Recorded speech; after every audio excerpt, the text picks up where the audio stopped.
இப்படி சொல்ல அசிங்கமா இல்லையா? பாயிண்டை பிடித்த உச்சநீதிமன்ற நீதிபதி. டெல்லியில் தமிழ்நாட்டை தலைகுனிய வைத்த மு.க.ஸ்டாலின். வணக்கம். தமிழக முதலமைச்சர் மு.க.ஸ்டாலின் எந்த மேடையில் ஏறினாலும் தனது ஆட்சியில் தமிழ்நாடு தலைநிமிர்ந்து நிற்பதாகவும், யாரிடத்திலும் தமிழ்நாட்டை தலைகுனிய விடமாட்டோம் என்பது போலவும் எக்கச்சக்கமாக பேசிக் கொண்டு வருகிறார்.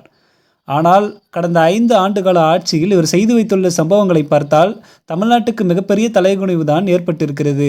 ஆனால் அவை அனைத்தையும் மறைத்துவிட்டு நம்பர் 1 ஆட்சி, நம்பர் 1 முதலமைச்சர் என்று இவர் தற்பெருமை அளித்து வருகிறார்.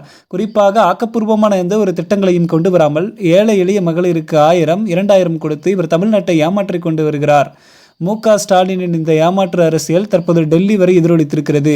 குறிப்பாக உச்சநீதிமன்றத்தில் மாநில கட்சிகளின் இலவச அறிவிப்புகள் குறித்து ஒரு வழக்கு விசாரணை நடைபெற்று கொண்டு வருகிறது. அந்த மனுவில் பொதுமக்களின் ஓட்டுகளை வாங்க வேண்டும் என்பதற்காகவே பல கட்சிகளும் இலவச அறிவிப்புகளை வெளியிடுகிறார்கள். இதற்காக பல்லாயிரம் கோடிகளை இவர்கள் ரிசர்வ் வங்கியில் கடனாக பெறுகிறார்கள். இப்படியே போனால் இந்த செயல்பாடு நாட்டின் எதிர்கால பொருளாதாரத்தை பெரிய அளவில் பாதிக்கும். மக்களுக்கு 1000, 2000ற்கு அரசாங்கத்தை எதிர்பார்த்து கையேந்தி நிற்கும் அவல நிலைக்கு தள்ளப்படுகிறார்கள். அதனால் இந்த இலவச அறிவிப்புகளுக்கு தடை விதிக்க வேண்டும் என்று அந்த மனுவில் தெரிவிக்கப்பட்டிருந்தது.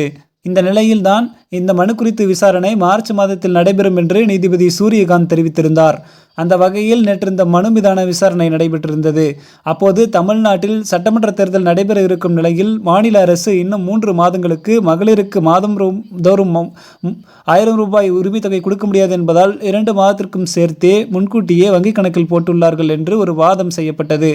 அதை கேட்ட நீதிபதி சூரியகாந்த், பெண்களின் வங்கிக் கணக்கில் பணம் போட்டு அவர்களை தங்கள் பக்கம் இழுக்கவே இது நடப்பதாக தெரிகிறது.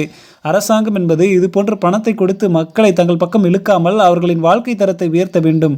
அதற்கான திட்டங்களை கொண்டு வர வேண்டும். அவர்களுக்கு வேலை வாய்ப்புகளை உருவாக்கி கொடுக்க வேண்டும். அதுதான் ஒரு நல்ல அரசாக இருக்க முடியும். ஆனால் இப்படி மாதந்தோறும் ஒரு தொகையை வங்கிக் கணக்கில் போட்டால் இதை எதிர்பார்த்து கொண்டிருக்க வேண்டிய நிலைக்கு அவர்கள் தள்ளப்படுவார்கள் என்று கூறியிருக்கிறார். அப்போது மனுதாரரின் வழக்கறிஞர், தமிழ்நாட்டில் கடந்த சில மாதங்களுக்கு முன்பு வரை அரசு ஊழியர்கள், செவிலியர்கள், ஒப்பந்த ஊழியர்கள், மாற்றுத்திறனாளிகள் என பலரும் சம்பளம் உயர்வு கோரி போராட்டத்தில் ஈடுபட்டார்கள். இன்னும் பலர் பணி நிரந்தரம் கோரி போராட்டம் நடத்தி வருகிறார்கள். இதில் தற்காலிகமாக சில விஷயங்களை சொல்லி அவர்கள் போராட்டத்திற்கு தமிழக அரசு முற்றுப்புள்ளி வைத்திருக்கிறது. ஆனால் அடுத்தபடியாக அவர்களுக்கு கொடுத்த வாக்குறுதி நிறைவேற்றப்படாவிட்டால் அடுத்த தமிழ்நாட்டில் புதிய ஆட்சி, புதிய அரசாங்கம் உருவாகும் போது மீண்டும் இதே தொழிலாளர்கள் போராட்டத்தில் ஈடுபடுவார்கள். இப்படி அரசு ஊழியர்களுக்கு சம்பளத்தை சரியாக கொடுக்க முடியாத தமிழக அரசு இது போன்ற இலவசங்கள் கொடுப்பதற்காக மாதந்தோறும் பெரிய தொகையை கடனாக பெறுகிறது. அந்த வகையில் தற்போது நிலவரப்படி தமிழ்நாட்டின் கடன் என்பது 10,62,000 கோடியாக உயர்ந்திருக்கிறது. இந்த தகவலை தமிழக நிதியமைச்சர் தங்கம் தென்னரசுவே தெரிவித்திருக்கிறார் என்று வழக்கறிஞர் ஒருவர் ஒரு தகவல் தெரிவித்திருக்கிறார். அதை கேட்ட நீதிபதி சூரியகாந்த், இப்படி அரசு கஜானாவில் 0 பேலன்ஸ் இருக்கும்போது மாதந்தோறும் மாநிலத்தின் பெயரில் கடன் வாங்கி கொடுப்பது எப்படிப்பட்ட ஆட்சி முறை? ஒரு மாநிலத்தின் பொருளாதாரம் பெரிய அளவில் இருக்கும்போது அதிலிருந்து குறிப்பிட்ட தொகையை ஏழை எளிய மக்களுக்கு கொடுப்பதில் எந்த பிரச்சனையும் இல்லை. ஆனால் அரசுக்கு எந்த வருவாயும் இல்லாத போது வங்கியில் கடன் வாங்கி இலவசம் கொடுப்பது என்பது மேலும் அந்த மாநிலத்தின் கடன் சுமையை அதிகரிக்கவே செய்யும். அதனால் மாநில அரசுகள் தங்கள் பொருளாதாரத்தின் நிலைமையை கருத்தில் கொண்டுதான் இது போன்ற அறிவிப்புகளை வெளியிட வேண்டும். அதோடு இப்படி மாதந்தோறும் மாநிலத்தின் பெயரில் கடன் வாங்கி கொண்டிருந்தால் அதற்கான வட்டியும் சேர்த்துதான் அவர்கள் செலுத்த வேண்டும். இப்படி 10,62,000 கோடி கடன் இருந்தால் அதற்கான வட்டியை செலுத்துவதே மிகப்பெரிய பிரச்சனையாக இருக்கும். அப்படி இருக்கும்போது இவர்கள் எப்படி அசலை கட்டுவார்கள்?